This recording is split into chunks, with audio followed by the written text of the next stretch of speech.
আমার ভাইরা, আল্লাহর নবীর সাহাবায়ে কেরাম, আল্লাহর নবীর সাহাবাগণ ইসলামের জন্য তারা পানি ঢেলেছেন তা নয়, ইসলামের জন্য তারা রক্ত দিয়েছেন।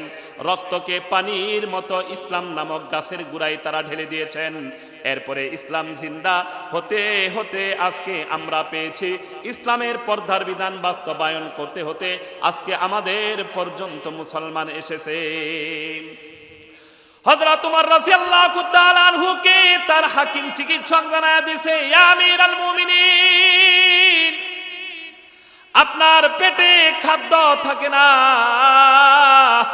খাদ্য আপনার পেট থেকে পড়ে যায়। অতএব ওমর খলিফাতুল মুসলিমিন, আপনি আর বাঁচার সম্ভাবনা নাই, আপনি দুনিয়া থেকে চলে যাবেন, শাহাদতের মর্যাদা পাবেন। আপনি এক্ষুনি আপনার পরবর্তী খলিফা যিনি হবে তাকে নির্বাচন করেন। ফাআউযু বিল্লাহি মিনাশ শাইতানির রাজীম। বিসমিল্লাহির রাহমানির রাহিম। কুল লিল মুমিনিনা ইয়াগুদ্দু মিন আবসারিহিম ওয়া ইয়াহফাযু ফুরুজাহুম যালিকা আযকা লাহুম ইন্নাল্লাহা খাবীরুম বিমা ইয়াসনাউন। وقال النبي صلى الله تعالى عليه وسلم إن المرأة عورة فإذا خرجت استشرفها الشيطان وأقرب ما يكون من وجه ربها وهي في قعر بيتها أو كما قال عليه الصلاة والسلام صدق الله العظيم وصدق رسوله النبي الكريم ونحن على ذلك من الشاهدين والشاكرين والحمد لله رب العالمين। چو گیا ہے زہر رنگش دل کا شست، چو گیا ہے زہر رنگش دل کا شست، لے کے طعمش تلخ بویش ناخوشست، اگر بطاعت خانیش سستی کند، لے کے اندر معصیت چستی کند، نفس را باکے در زندہ کنی، ہرچے فرما ید خلاف آکنی، نفس شیطان زد کریما راہمان، رحمتت باشد شفاعت خواہ من اندرادم، کذب دنجانم بری از جہاں بنور ایمانم بری۔ محترم মুকাররম হাজিরিন, বাগান গ্রামবাসীর উদ্যোগে আয়োজিত অধ্যকারী আজিমুশান ওয়াজ মাহফিলের মুহতারাম মুকাররম সভাপতি, দেশের দূরদরাজের এরিয়া থেকে আগত মুআজ্জাজ মুকাররম উলামায়ে কেরাম, আমার সম্মুখ মানে সমবেত দিন দরুদি, ইসলাম দরুদি, ইমানদার মুমিন মুত্তাকি বাবাজিরা, যুবক ভাইরা, অত্র এলাকার পর্দানিশীন আমার মা ও বোনেরা, আল্লাহ পাক রব্বুল আলামিনের আলী শান দরবারে লাখো কোটি শুকর যে আল্লাহ পাক রব্বুল আলামিন আমাদেরকে দুনিয়ার হাজারো ব্যস্ততা থেকে ফারেক করে এলাকার হাজার হাজার মানুষের মধ্যে বাছাই করে এই অল্প সংখ্যক কিছু মানুষকে আজকের এই মহতি বরকতপূর্ণ মজলিসের জন্য কবুল করেছেন এবং আমাদেরকে এই মজলিসে আসন গ্রহণ করার তৌফিক দান করেছেন। সেজন্য আমরা সকলেই অন্তরের অন্তঃস্থল থেকে মুহাব্বতের সাথে জোর আওয়াজে গলা ছেড়ে দিয়ে কালিমাতুশ শুকর পড়ি আলহামদুলিল্লাহ। মোহতারাম হাজিরিন, আপনারা অত্যন্ত বিদগ্ধ ঘোষকের ঘোষণায় শুনেছেন যে আমার আলোচ্য বিষয় হচ্ছে পর্দা সম্পর্কে। ইসলামে পর্দার বিধান কি এবং বিষয়টি কেমন, তার একটি স্বরূপ, তার একটি ব্যাখ্যা আমি আপনাদের সামনে তুলে ধরার চেষ্টা করব। আল্লাহ পাক রব্বুল আলামিন আমাদের সকলকে আমলে নিয়তে বলার এবং শোনার তৌফিক দান করুন। সবাই জোরে করে বলি আমিন। মুহতারাম হাজিরিন, পর্দা ইসলামে এটা ফরজ না নফল? সবাই একটু জোরে করে বলেন, ফরজ না নফল? এটা কেমন ফরজ?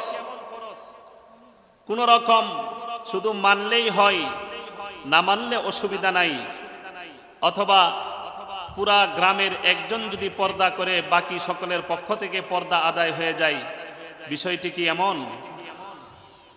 বরং ইসলামে যতগুলো ফরজ বিধান আছে, যেমন নামাজ একটা ফরজ, কথা বলেন ঠিক কিনা? রোজা ফরজ না নফল? যাকাত দেওয়া ফরজ না নফল?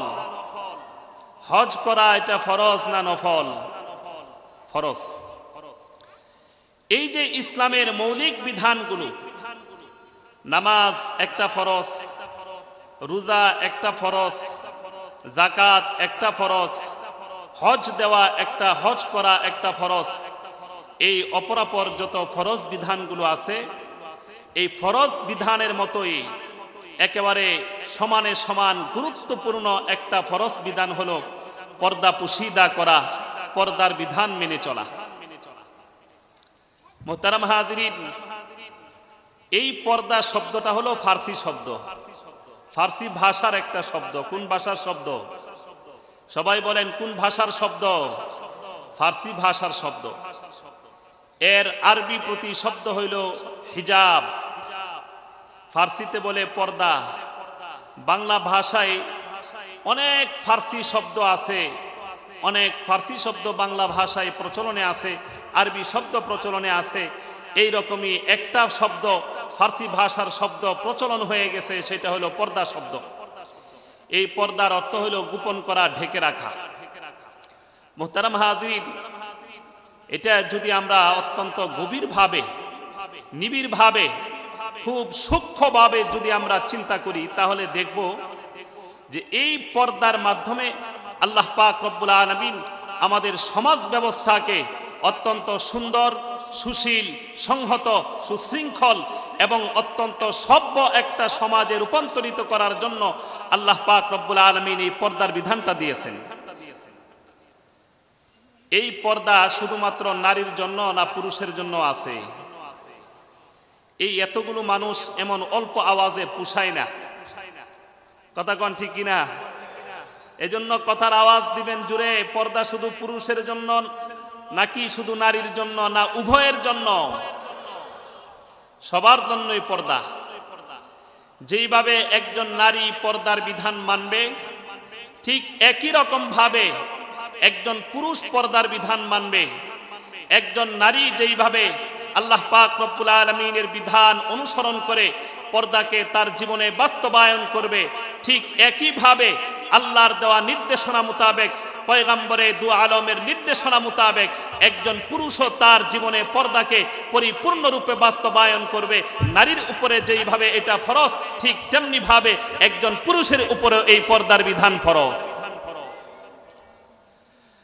আমার ভাইরা, এক একজন এক এক ভাবে এই পর্দার সংজ্ঞা দিছে। মুফাসসিরিনে কেরাম, মুহাদ্দিসিনে কেরাম, ফুকাহায়ে কেরাম। কেউ বলছেন যে একজন নারী তার সৌন্দর্য পর পুরুষ থেকে ঢেকে রাখার নাম হচ্ছে পর্দা। আবার কেউ কেউ বলছেন যে শুধু নারী না, বরং নারী এবং পুরুষের ভিতরে কে কাকে দেখতে পারবে, কে কার সঙ্গে কথা বলতে পারবে কি পারবে না, এই ব্যাপারে আল্লাহ পাক রব্বুল আলামিন যেই বিধান দিয়েছেন, নারী তার জায়গায় থেকে সেই বিধান মানবে, পুরুষ তার জায়গায় থেকে সেই বিধান মানবে, এর নামই হচ্ছে পর্দা। মুহতারাম হাজিরিন, কিন্তু আশ্চর্যের ব্যাপার হলো এই পর্দা নিয়ে আমাদের মারাত্মক চরম পর্যায়ের উদাসীনতা আছে। আমরা পর্দার প্রতি মোটেই ভ্রুক্ষেপ করি না, এই বিধানটাকে মানতে আমরা রাজি না। একটা উদাহরণ দেই সাধারণ, মনে করেন আপনার ছেলে আমার ছেলে মাদ্রাসায় পড়ে। কোথায় পড়ে? মাদ্রাসায়। তো এক বছর, প্রথম বছর নুরানি পড়লো, দ্বিতীয় বছর নজরানা পড়লো, তৃতীয় বছর হেফখানায় উঠছে, 2, 4, 5, 10 পারা পড়েছে, ছেলে একটু আগের চাইতে বড় হয়েছে। এখন বাড়িতে আসার পরে যদি নামাজ না পড়ে, তখন বাবাই কয় এই নামাজ পড়িস না কেন? কথা কন ঠিক কিনা? মায়ে কয় এই ছেলে তোমাকে মাদ্রাসায় দিয়েছি, তুমি নামাজ পড়ো না কেন? ভাই বেরাদর, চাচা চাচি, আত্মীয় স্বজন, বাড়ির মানুষজন, এমনকি তার সমবয়সী বন্ধু বান্ধবরা যারা স্কুলে পড়ে, তারাও কয় তুই তো মাদ্রাসার ছাত্র, তাইলে তুই আমাদের সঙ্গে এত দুষ্টামি করস কিয়া? একটু নামাজ টামাজ পড়তে পারিস না? কথা কন ঠিক কিনা? কিন্তু এই ছেলে যদি বাড়িতে এসে ফতোয়া দেয় যে ভাবি এতদিন আমি ছোট ছিলাম, আমার সামনে এসেছেন, আজ থেকে আর আসবেন না, আমি আপনার দেবর, আমি আপনার জন্য মৃত্যু তুল্য, আল্লাহ পাক রব্বুল আলামিন আমার সামনে আসতে আপনাকে বারণ করেছে, আমি যেন আপনাকে না দেখি, আল্লাহ পাক রব্বুল আলামিন সেই নির্দেশনা আমাকে দিয়েছেন, অতএব আজকে থেকে স্টপ, আপনি আমার সামনে কখনো আসবেন না, আমার সামনে কথা বলবেন না, মাগো তোমার ছেলের বউ যেন আমাকে বাটটাত বেড়ে না দেয়, আজ থেকে তুমি বাইরে আমারে খাওয়াইবা। এই ফতুয়া যদি ছেলে দেয়, তখন বাবা মা সবাই চোখ বড় বড় করে তাকায়। কথা কন ঠিক কিনা? বাবা কয় ছেলে আমার শেয়ানা হয়ে গেছে, মা বলে ছেলে আমার শেয়ানা হয়ে গেছে, হাসতে হাসতে কুটিপাটি, এমনকি ভাই কখনো খেপে যায়, এই তুই বলিস কি, তোর ভাবি তো তোর মায়ের মতো, তুই এমন কথা কেন বলিস, ভাবির সামনে আসবি না কেন? ভাবি কয় আহারে দেবর, তোমার ন্যাংটা পাইছি, এখন তুমি শেয়ানা হয়ে গেছো। কথা কন। অথচ নামাজ না পড়লে এই মানুষগুলাই তাকিদ দেয়, কিন্তু পর্দা করে না, পর্দা করতে চায়, এখন এই মানুষগুলো এই ছেলেটাকে টিকা টিপ্পনি করে। কথা বলেন ঠিক কিনা? মুহতারাম হাজিরিন, এটা গেল আমাদের বাড়ির ভিতরের ঘরের অভ্যন্তরীণ কথা। এবার বাহিরে আসেন, কিছু মানুষ বলে আরে পর্দা পুশিদার কোনো দরকার নাই, আসল পর্দা মনে, মন যদি ঠিক সব ঠিক। আর কিছু মানুষ বলে যে না, পর্দার বিধান আছে, তবে মানলে ভালো, না মানলে অসুবিধা নেই। আর কিছু আমাদের দেশে সুশীল বুদ্ধিজীবী জ্ঞানী গুণী মানুষ আছে যারা বুদ্ধিজীবী নামের কলঙ্কর, তারা বলে ইসলাম নারীদেরকে পর্দা দিয়ে, পর্দার বিধান দিয়ে নারীদেরকে ঘর কুনু করে ফেলেছে, তাদেরকে সমাজ থেকে বিচ্ছিন্ন করে ফেলেছে, ইসলাম তাদের উপরে পর্দার বিধান দিয়ে জুলুম অত্যাচার অন্যায় করেছে। এই ধরনের বক্তব্য দেয়, জুড়ে বলেন নাউজুবিল্লাহ। তাহলে কয় রকম মানুষ পাইলাম? কেউ বলে পর্দার বিধান দিয়ে অন্যায় করেছে, কেউ বলে পর্দা ফরজে কিফায়া, মানলে ভালো, না মানলে অসুবিধা নাই।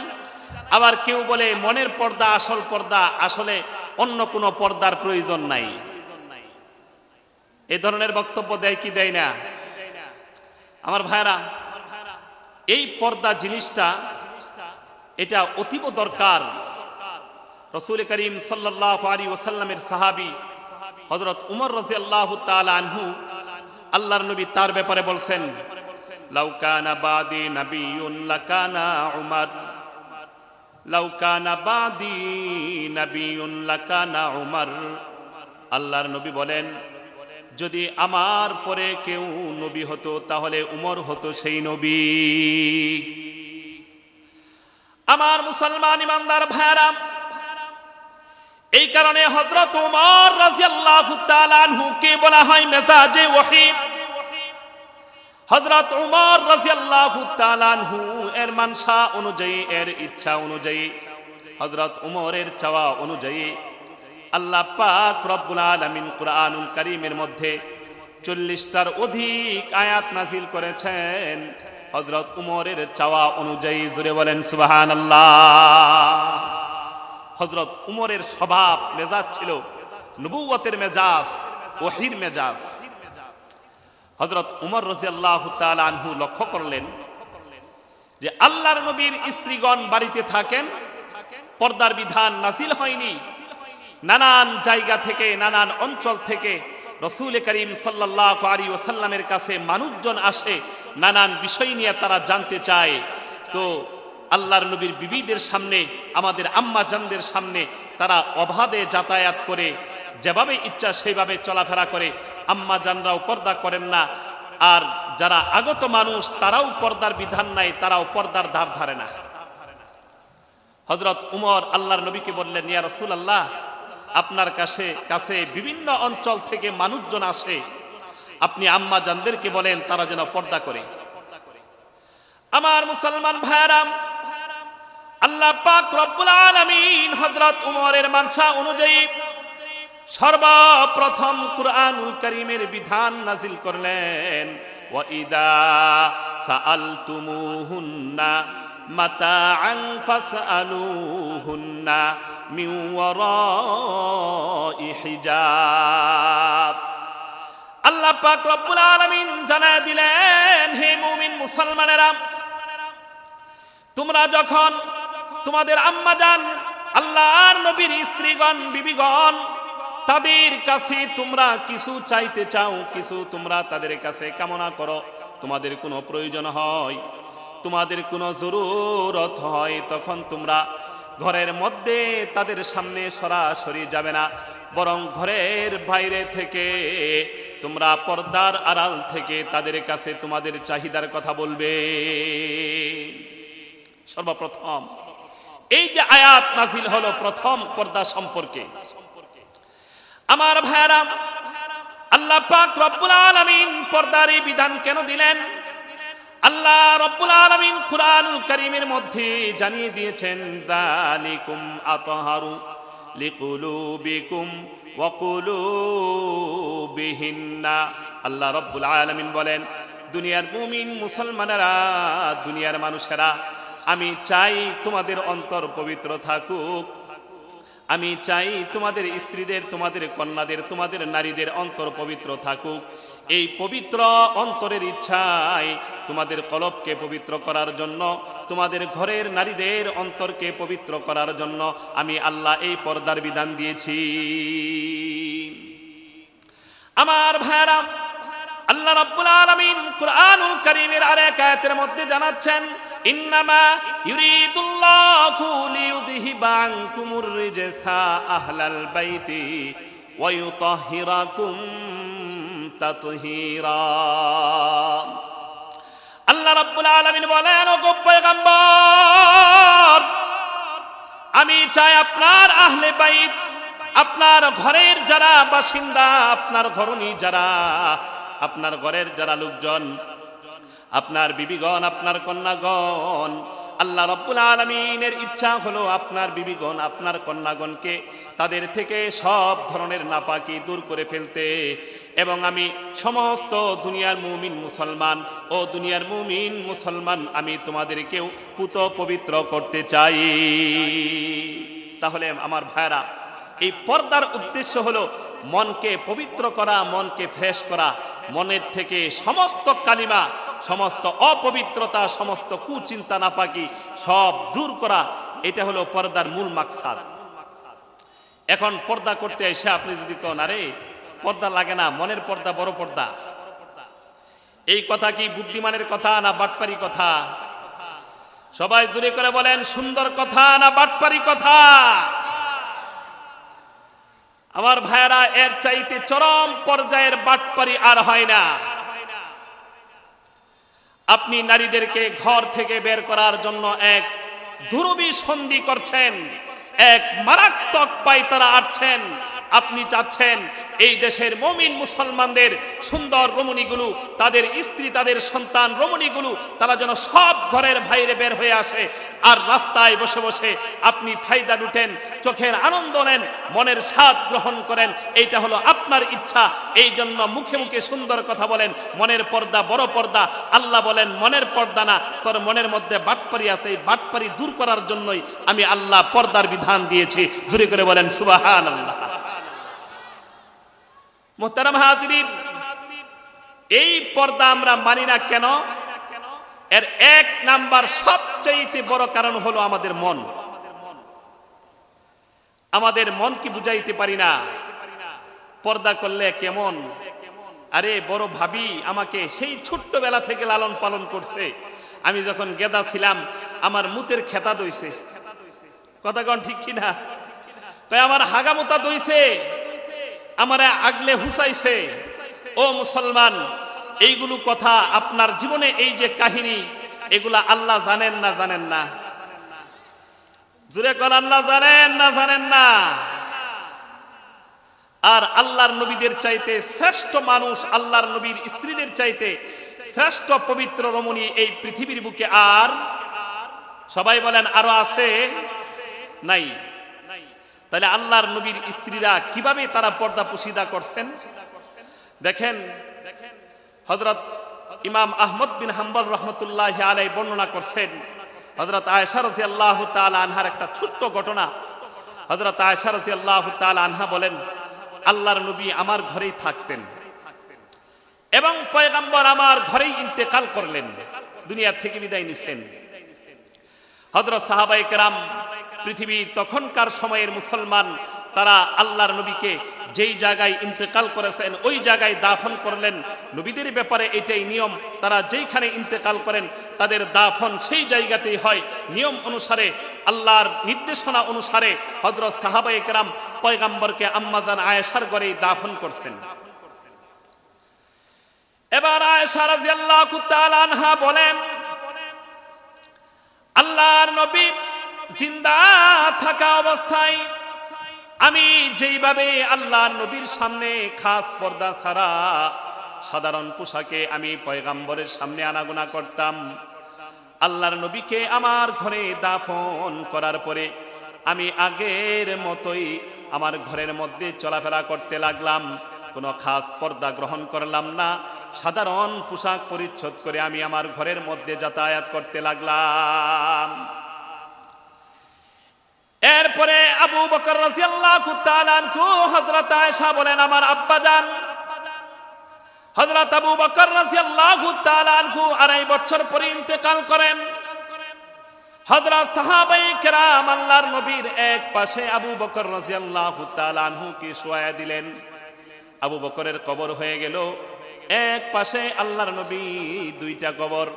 আল্লাহর নবীর ডান পাশে আবু বকর রাদিয়াল্লাহু তাআলা আনহু শুয়ে আছেন। আমি আয়েশার অবস্থা হলো, যেহেতু আমার স্বামী আর আমার পিতা একই সাথে শোয়া আছেন, স্বামীর সামনে যেমন পর্দার বিধান সাধারণ পোশাকে চলাফেরা করা যায়, ঠিক তেমনি ভাবে পিতার সামনেও করা যায়। এই কারণে আমি আগের মতোই সাধারণ পোশাক পরিধান করে আমার ঘরের মধ্যে আব্বা জান আর আমার স্বামীর কবরের সামনে আসা যাওয়া করতে লাগলাম। এইভাবে দিন যেতে লাগলো। এক পর্যায়ে হযরত উমর রাদিয়াল্লাহু তাআলা আনহু আহত হলেন। আততাই একজন খুনি উমর রাদিয়াল্লাহু তাআলা আনহুকে শেষ রাত্রিতে হযরত উমরের গায়ে ছুরিকাঘাত করলো। হযরত উমর আহত হলেন মারাত্মকভাবে। হযরত উমর একজন হাকিমের কাছে শরণাপন্ন হলেন। হাকিম জানাইলো, ওগো উমর, একটু খাবার গ্রহণ করেন, দেখি আপনার খাবারটা কোথায় গিয়ে অবস্থান নেই।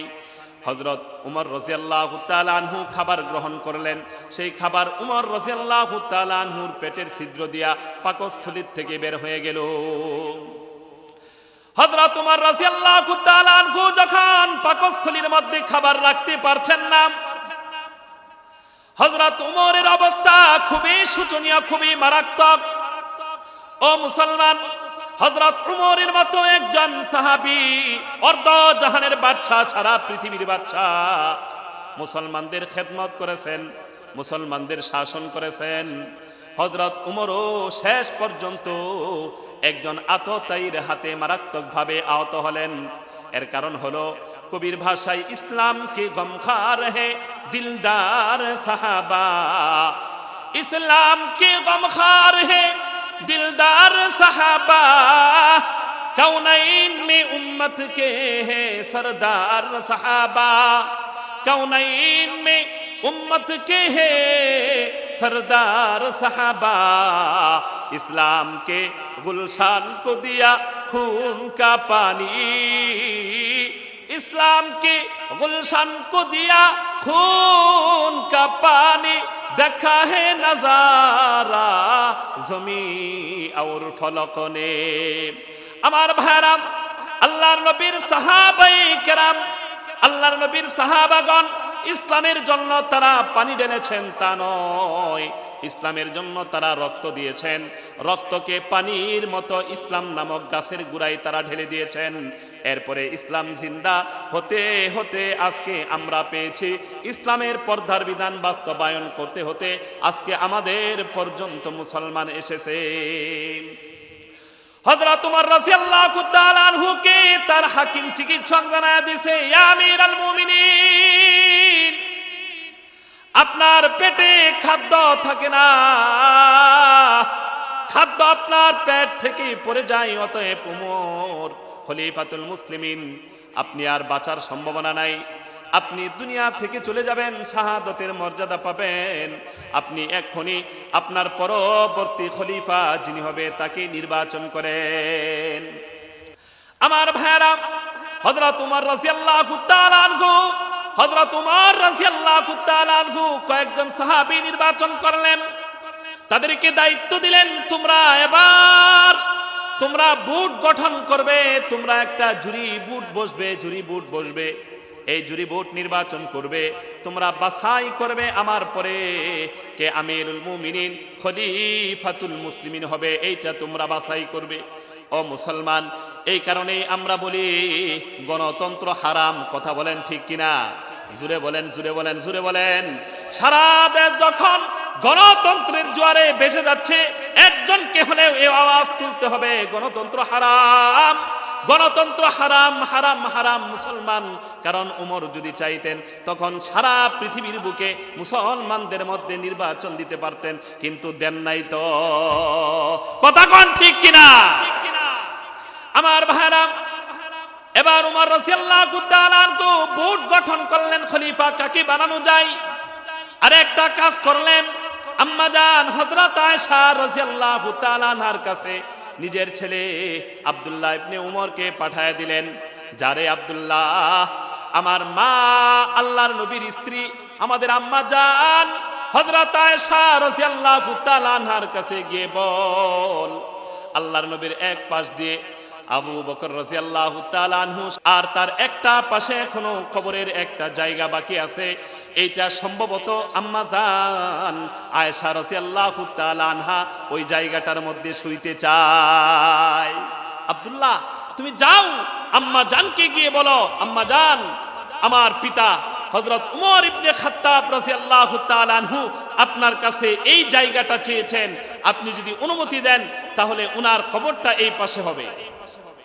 হযরত আয়েশা রাদিয়াল্লাহু তাআলা আনহা খানিক সময় চুপ করে থাকলেন।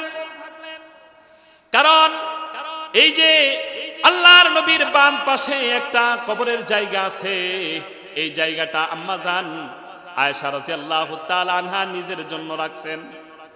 এই জায়গাটাই তিনি শুইবেন, এই জায়গাটাই তার কবর হবে।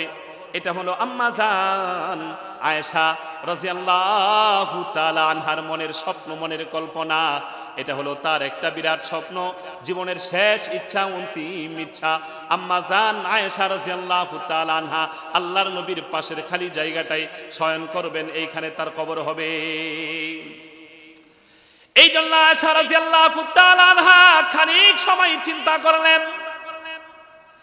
এরপরে হযরত আব্দুল্লাহ ইবনে উমর রাদিয়াল্লাহু তাআলা আনহুকে বললেন, হে আব্দুল্লাহ, এই জায়গাটা আমি আমার নিজের জন্য রেখেছিলাম, আল্লাহর নবীর একটা পাশে আমি শয়ন করব, এটা ছিল আমার চিন্তা, আমার স্বপ্ন। আমি চেয়েছিলাম এই জায়গাটায় শয়ন করব, কিন্তু এমন একজন মানুষ এই জায়গাটার জন্য আবদার করেছেন, তাকে না বলা, তাকে ফিরিয়ে দেওয়া আমি আয়েশার পক্ষে সম্ভব না। সুবহানাল্লাহ। আম্মা জানা আয়েশা রাদিয়াল্লাহু তাআলা আনহা আব্দুল্লাহ ইবনে উমর রাদিয়াল্লাহু তাআলা আনহু কে বলেন, হে আব্দুল্লাহ, যাও আমিরুল মুমিনিন উমর ইবনে খাত্তাব রাদিয়াল্লাহু তাআলা আনহু কে গিয়ে বলো, আম্মা জানা আয়েশা নিজের জায়গাটা আপনার জন্য ছেড়ে দিয়েছে। এরপরে উমর রাদিয়াল্লাহু তাআলা আনহু রফিক আলার ডাকে সাড়া দিয়ে চলে গেলেন, দুনিয়ার থেকে বিদায় নিলেন। হযরত উমরকে আল্লাহর নবীর আরেক পাশে দাফন করা হলো। ও মুসলমান, এবার আপনাদেরকে প্রশ্ন করি, আল্লাহর নবীর কবর আর সাথে আছে আবু বকরের কবর, সাথে নতুন করে হয়ে গেল উমরের কবর, মোট কবর হয়ে গেল তিনটা। এই জায়গাটা মূলত কি ছিল? জায়গাটা মূলত কি ছিল? ঘর ছিল। আম্মা জান আয়েশা রাদিয়াল্লাহু তাআলা আনহা এই ঘরে থাকতেন, এই ঘরে জীবন অতিবাহিত করেছেন। মসজিদে নববীর এক পার্শ্বে আম্মা জান আয়েশা রাদিয়াল্লাহু তাআলা আনহার কবর, এই আয়েশা রাদিয়াল্লাহু তাআলা আনহার ঘর। এই ঘর থেকে রাসূল ভিজা মাথায় মসজিদের দিকে এসে ফজরের নামাজ আদায় করতেন। এই ঘর থেকে রাসূল সরাসরি মসজিদের দিকে চলে আসতেন। এটা ছিল আম্মা জান আয়েশা রাদিয়াল্লাহু তাআলা আনহার ঘর। এই ঘরের মধ্যে সর্বপ্রথম আয়েশার স্বামী, পৃথিবীর শ্রেষ্ঠতম স্বামী, শ্রেষ্ঠতম পুরুষ, পৃথিবীর শ্রেষ্ঠতম মহামানব, সাইয়্যিদুল মুরসালিন, খাতামুন নবিয়্যিন মুহাম্মদুর রাসূলুল্লাহ সাল্লাল্লাহু আলাইহি ওয়াসাল্লাম সর্বপ্রথম শুইলেন। এরপরে তার ডান পাশে শয়ন করলেন হযরত আবু বকর রাদিয়াল্লাহু তাআলা আনহু, বাম পাশে শয়ন করলেন হযরত উমর ইবনে খাত্তাব রাদিয়াল্লাহু তাআলা আনহু। এখন কবর কয়টা হইছে? সবাই বলেন, কবর কয়টা হয়েছে? আপনাদের খারাপ লাগতেছে? ও মুসলমান, পর্দার উপরেই কিন্তু আমরা থাকব। এই বিষয় নিয়ে আমরা বয়ানের শেষ পর্যন্ত থাকবো ইনশাল্লাহ। শুধু একটা বিষয়কে উপস্থাপনের জন্য একটু এদিক সেদিক ঘুরতে হয়, ঘুরে আইসা মূল বিষয়টা বুঝাইতে হয়। তো সেজন্যই এই একটু লম্বা করে বললাম। এখন কবর হচ্ছে তিনটা। হযরত আয়েশা রাদিয়াল্লাহু তাআলা আনহা বলেন, যতদিন পর্যন্ত আমার স্বামীর কবর ছিল, আমার বাবার কবর ছিল, ততদিন পর্যন্ত আমি খাস পর্দা করি নাই। স্বাভাবিক পোশাকে যেইভাবে একজন মানুষ, একজন নারী তার স্বামীর সামনে বাড়িতে চলাফেরা করে, ঠিক ওইভাবে ওই ধরনের পোশাক পরিধান করে আমি আমার ঘরের মধ্যে চলাফেরা করতাম। কিন্তু যেই মাত্র হযরত উমর রাদিয়াল্লাহু তাআলা আনহুকে দাফন করা হলো, হযরত উমর রাদিয়াল্লাহু তাআলা আনহু একটা কবরের মধ্যে শুয়ে গেলেন। আম্মা জান আয়েশা রাদিয়াল্লাহু তাআলা আনহা বলেন, আজ থেকে আমি আর সাধারণ পোশাক পরিধান করি না। আম্মা জান আয়েশা রাদিয়াল্লাহু তাআলা আনহা বলেন, আগের দুই কবরের একটাতে ছিল আমার স্বামী, আরেকটাতে ছিল আমার আব্বা জান। এবার আরেক কবর রচিত হলো আমার ঘরের মধ্যে। এই কবরের মধ্যে যিনি শুয়েছেন, দুনিয়ার বুকে তার সামনে চলাফেরা করতে আমার খাস পর্দার বিধান ছিল। আমার গলার সুরের জন্য তার সামনে বিধান ছিল। তার সাথে কথা বলা, তার সঙ্গে দেখা সাক্ষাৎ করা আমার জন্য কোনোভাবে বৈধ ছিল না। এই কারণে আয়েশা রাদিয়াল্লাহু তাআলা আনহা বলেন, যেই দিন হযরত উমর রাদিয়াল্লাহু তাআলা আনহুর কবর হয়ে গেল, আমি আর সাধারণ পোশাকে চলাফেরা করি না। এবার আমি আমার দুই পা ডেকে ফেলি, দুই হাত ডেকে ফেলি, আমি আমার চেহারা ডেকে ফেলি। আমার মাথার মস্তক থেকে নিয়ে, মাথার একেবারে তালুর থেকে নিয়ে পায়ের গোড়ালি পর্যন্ত, পায়ের তলানি পর্যন্ত পুরা শরীরটা ঢেকে এবার আমি ঘরের মধ্যে চলাফেরা করি। এই ছিল আয়েশা রাদিয়াল্লাহু তাআলা আনহার পর্দা। এমন ভাবে পর্দা করেছেন, মৃত কবর দুনিয়ার বুকে যেহেতু তার সামনে যেতে পারতেন না, সেই কারণে কবরের সামনেও হযরত আয়েশা যান নাই। তবে বিধান হচ্ছে কবরের সামনে পর্দার বিধান নাই। এটা হযরত আয়েশা রাদিয়াল্লাহু তাআলা আনহা, উম্মতের শ্রেষ্ঠ রমণী, উম্মতের আম্মা জান, হযরত আয়েশা রাদিয়াল্লাহু তাআলা আনহার চাইতে তাকওয়াওয়ালা নারী তো এই উম্মতের আর হয় না, সেই কারণে হযরত আয়েশা এইভাবে পর্দা করেছেন।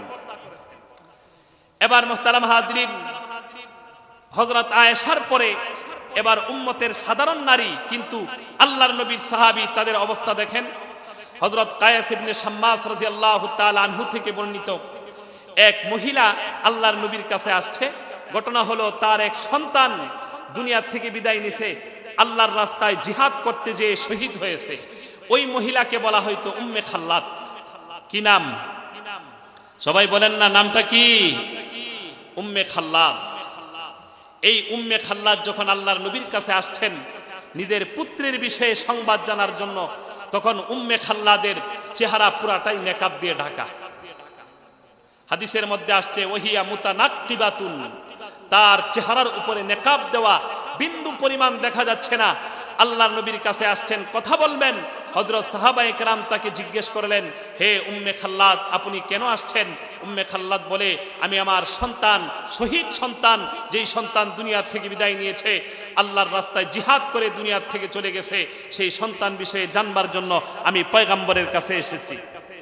তো কোন সাহাবী তখন বলেন, হে উম্মে খাল্লাদ, তুমি তোমার সন্তান দুনিয়া থেকে বিদায় নিছে এটা জানবার জন্য এসেছো, কিন্তু এরপরও তোমার মুখটা ঢাকা।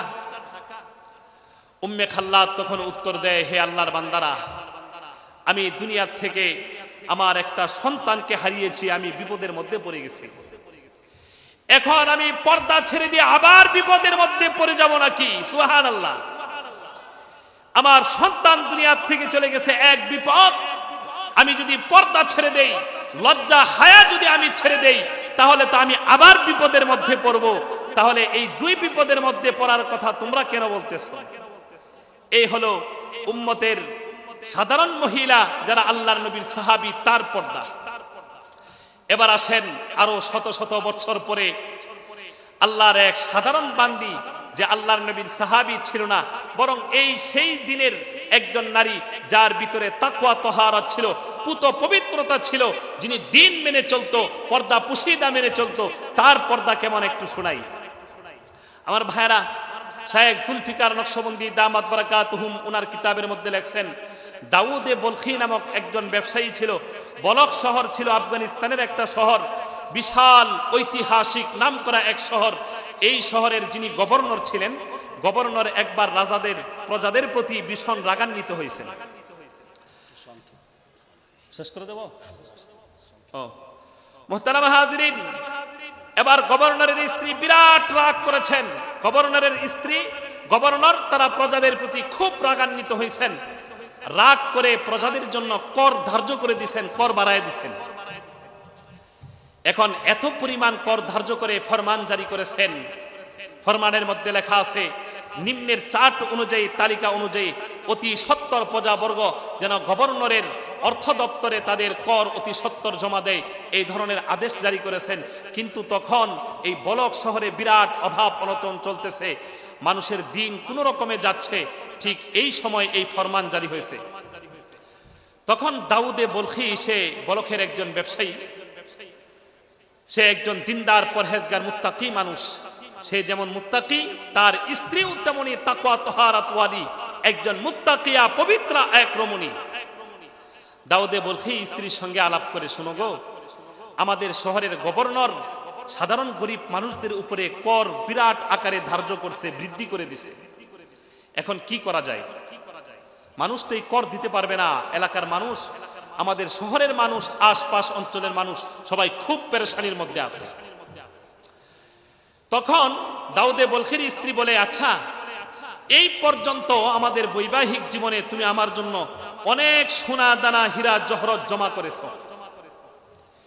এই সমস্ত সোনা দানা হীরা জহরত আমরা গভর্নরের কাছে দিয়ে দেই, আর গভর্নরকে অনুরোধ করি তিনি যেন সাধারণ গরিব অসহায় প্রজাদের উপরে করের চাপ কমিয়ে দেন। তো সেই তার দাউদে বলখি তার নিজের স্ত্রীর পরামর্শ মোতাবেক একটা ছোট্ট চিঠি লিখছে। চিঠির মধ্যে লিখছে যে, হে গভর্নর মহাশয়, আমাদের এই বলখ অঞ্চলের মানুষ তারা নিতান্ত দরিদ্র অসহায় মানুষ। আপনি নতুন করে যেই পরিমাণ কর বৃদ্ধি করেছেন, এই কর তারা দিতে অক্ষম, তারা মারাত্মক পেরেশানির মধ্যে আছে। অতএব মেহেরবানি করে আপনি তাদের করকে কমিয়ে দিন। আর এই সুবাদে আমি আমার ঘরের মধ্যে থাকা সমস্ত সোনা দানা হীরা জহরত অলংকার সব আপনার সমীপে সংযুক্ত করে ব্যাগের মধ্যে করে পাঠিয়ে দিয়েছি। ওই চিঠির সঙ্গে একটা কাপড়ের পুটলা দিয়েছেন, পুটলার মধ্যে দাউদে বলখির স্ত্রীর সমস্ত সোনা দানা হীরা জহরত সব আছে। এখন দাউদে বলখির এই পত্র পাওয়ার পরে গভর্নর চিঠি পড়লেন, এরপরে ওই পুটলাটা খুললেন, খুলে দেখলেন যে অনেক সোনা দানা, ওজন করলেন প্রায় 1 কেজি হবে। এখন এই ঘটনা দেখে গভর্নরের মনটা খারাপ হয়ে গেছে যে হায় রে, আমার শহরের একজন সাধারণ ব্যবসায়ী মানুষ, সে প্রজাদের দুঃখ কষ্ট এইভাবে অবলোকন করলো, দেখতে পেল, কিন্তু আমি গভর্নর হয়ে তাদের দুঃখটা অনুধাবন করলাম না, এটা আমার জন্য খুব আফসোস। তিনি সঙ্গে সঙ্গে এই সোনা দানা হীরা জহরত অলংকার যা ছিল সব দাউদে বলখির কাছে ফেরত পাঠাইছেন আর ফরমান জারি করলেন যে প্রজারা আগে যেইভাবে কর দিত আগের মতো করেই কর দিবে। এখন এই সোনা দানা হীরা জহরত আবার দাউদে বলখির স্ত্রীর কাছে ফেরত গেছে। তো দাউদে বলখির স্ত্রী তখন বলতেছে যে এই যে সোনা দানা হীরা জহরত বাদশাহ গভর্নর ফেরত পাঠাইলো, আমার একটা প্রশ্ন আছে। কি প্রশ্ন? যে এই সোনা দানা হীরা জহরত গভর্নর কি খুলে দেখেছে? তিনি কি পুটলা খুলে এই সোনা দানা হীরা জহরত দেখছে নিজের চোখে? তখন আমার মুসলমান ভাইরা, পত্রবাহক এই দাউদে বলখিকে জানাচ্ছে, দাউদে বলখির স্ত্রীকে জানাচ্ছে, হা আল্লাহর বান্দি গভর্নর আপনার এই অলংকার নিজ চোখে পুটলা খুলে দেখেছে এবং ওজন করেছে।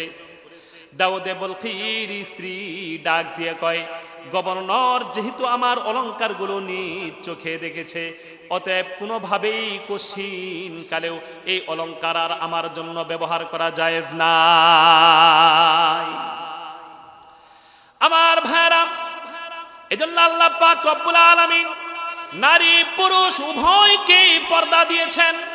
আল্লাহ পাক রব্বুল আলামিন সর্বপ্রথম পুরুষদেরকে পর্দা দিয়েছেন, এরপরে নারীদেরকে পর্দা দিয়েছেন। আল্লাহ পুরুষদেরকে পর্দা দিয়া বলেন, কুল্লিল মুমিনিনা ইয়াগুদ্দু মিন আবসারিহিম ওয়া ইয়াহফাযু ফুরুজাহুম যালিকা আযকা লাহুম ইন্নাল্লাহা খাবীরুম বিমা ইয়াসনাউন। আমার ভাইরা, আল্লাহ রাব্বুল আলামিন বলেন পুরুষরাও পর্দা করবে। এই পর্দা করতে যে পুরুষদের 1 নম্বরের কাজ হলো পুরুষরা ইয়াগুদ্দু মিন আবসারিহিম, পুরুষরা তাদের দৃষ্টিকে নত করে রাখবে। ওয়া ইয়াহফাযু কুল্লিল মুমিনিনা ইয়াগুদ্দু মিন আবসারিহিম ওয়া ইয়াহফাযু ফুরুজাহুম। 2 নাম্বার পুরুষদের জন্য কাজ হলো তারা নিজেদের লজ্জাস্থানের হেফাজত করবে। আল্লাহ পাক রব্বুল আলামিন বলেন যালিকা আযকা লাহুম, এটা পুরুষদের জন্য অনেক অনেক বেশি পবিত্রতা। এই আয়াত থেকে বোঝা যায় পুরুষরা পর্দা করবে, পুরুষদের কাজ হলো 2টা। 1 নাম্বার তারা চোখ নত রাখবে, 2 নাম্বার হচ্ছে তারা তাদের লজ্জাস্থানের হেফাজত করবে। এরপরে আমার মুসলমান ভাইরা, আল্লাহ পাক রব্বুল আলামিন নারীদেরকে পর্দার বিধান দিয়ে বলেন, ওয়াকুল্লিল মুমিনাতি ইয়াগুদুদনা মিন আবসারিহিন্না ওয়া ইয়াহফাযনা ফুরুজাহুন্না ওয়া লা ইউবদিনা যিনাতাহুন্না ইল্লা মা যাহারা মিনহা। আমার বন্ধুগণ, নারীদেরকে আল্লাহ পাক রব্বুল আলামিন পর্দা দিয়ে বলেন নারীদের 1 নম্বরের কাজ হলো নারীরা তাদের দৃষ্টি নিচের দিকে রাখবে, তাদের চোখকে নত রাখবে। আর 2 নম্বরের কাজ হলো তারা লজ্জাস্থানের হেফাজত করবে। আর 3 নম্বরের কাজ হলো তারা নিজেদের স্বাভাবিকভাবে প্রকাশমান সৌন্দর্য ছাড়া আর কোনো সৌন্দর্য তারা প্রকাশ করবে না। তাহলে নারীদের কাজ কয়টা? 3টা। জোরে বলেন কয়টা? 1 নাম্বার চোখ নিচের দিকে, 2 নাম্বার লজ্জাস্থানের হেফাজত, 3 নাম্বার সাজগুজ করবে না, সৌন্দর্য তারা পরপুরুষের সামনে কোশ্চিনকালেও কখনো প্রকাশ করবে না। পুরুষের কাজ 2টা, নারীর কাজ 3টা। আমার ভাইরা, একদিন আম্মা জান হযরত উম্মে সালামা রাদিয়াল্লাহু তাআলা আনহা আর মাইমুনা রাদিয়াল্লাহু তাআলা আনহা, আল্লাহর নবীর দুই স্ত্রী আমাদের আম্মা জান, এই দুইজন পয়গম্বরের সামনে দাঁড়ায় আছেন। এই সময় আল্লাহর নবীর এক সাহাবী, অন্ধ সাহাবী হযরত আব্দুল্লাহ ইবনে উম্মে মাকতুম রাদিয়াল্লাহু তাআলা আনহু আসতে শুরু করছেন। فدخل عليه فقال رسول الله صلى الله عليه وسلم يحتجب منه فقلت يا رسول الله أليس هو أعمى لا تبصرنا।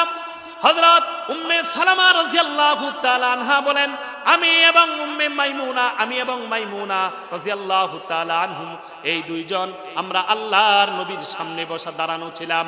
এই সময় আল্লাহর নবীর অন্ধ সাহাবী আব্দুল্লাহ ইবনে উম্মে মাকতুম রাসূল করিম সাল্লাল্লাহু আলাইহি ওয়াসাল্লামের দিকে আসতে শুরু করেছে। আল্লাহর নবী আমাকে ডাক দিয়ে বললেন, আমাদের দুইজনকে ডাক দিয়ে বললেন, ইহতাজিবা মিনহু, হে উম্মে সালামা, হে মাইমুনা, তোমরা দুইজন আব্দুল্লাহ ইবনে উম্মে মাকতুম থেকে পর্দা করো। হযরত উম্মে সালামা বলেন, আমি ডাক দিয়ে বললাম, ওগো আল্লাহর নবী, এই যে আব্দুল্লাহ ইবনে উম্মে মাকতুম, সে তো অন্ধ সাহাবী, তিনি তো আমাদেরকে দেখতে পারবেন না। এই সময় আল্লাহর নবী ডাক দিয়ে বললেন, আফা আমিয়া ওয়ানা আনতুমা আলাস্তুমা তুবসিরানিহি, হে উম্মে সালামা, হে মাইমুনা, তোমরা দুইজন কি অন্ধ নাকি? তোমরা কি আব্দুল্লাহ ইবনে উম্মে মাকতুমকে দেখবা না? ও মুসলমান, তার মানে একজন দেখতে পাচ্ছে না, আরেকজন দেখবে, এটাও আল্লাহর নবী বারণ করছেন। এজন্য মুহতারাম হাজিরিন, পর্দা দুই পক্ষের জন্য, পুরুষের জন্য পর্দা, নারীর জন্য পর্দা। এবার এই পর্দা আমাদেরকে মানতে হবে না হবে না? সবাই জোরে করে বলেন, পর্দা মানার দরকার আছে না নাই? আল্লাহ পাক তৌফিক দান করুন, জোরে বলি আমিন। ওয়া আখিরু দাওয়ানা আলহামদুলিল্লাহি রাব্বিল আলামিন। আসসালামু আলাইকুম ওয়া রাহমাতুল্লাহ।